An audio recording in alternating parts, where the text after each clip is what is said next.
Mwokozi atanitosha,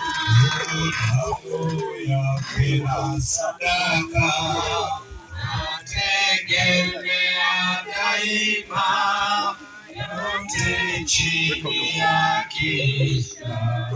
Mwokozi atanitosha. Nayo mavumbi hurudia nchi kama ilivyokuwa, nayo roho humrudia Mungu aliyoitoa. Baba, katika jina la Yesu Kristo, tazama tunarudisha mpendwa huyu katika mavumbi na katika nchi ile Bwana uliyomtoa. Jina lako Bwana liweze kubarikiwa. Pokea sifa, pokea utukufu, na ni kwa jina la Yesu Kristo omba na kuamini. Tunakuremsha. Haleluya. Hakuna kama wewe unaweza. Baba tunyenyekea, Baba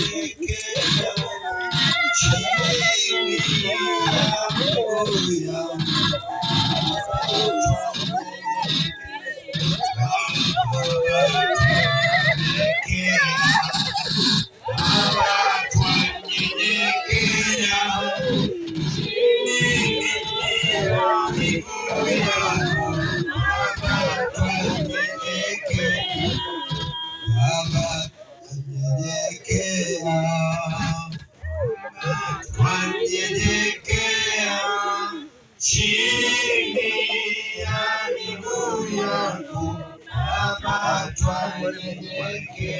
Kidogo nasoma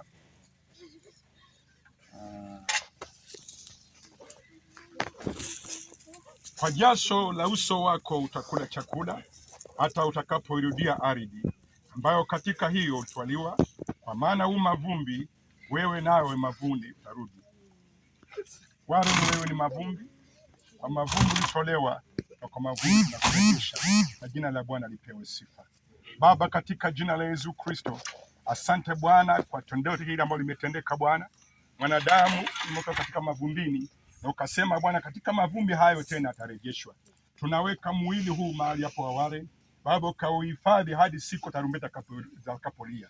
Kusiwe na mtu yoyote katika familia hii, wala wa mbali wala wa karibu, atakaye amsha kivuli cha huyu mtoto ili kutembea katika boma hili, ili kuwaendea jamii yake, ili kuwasumbua jamii yake.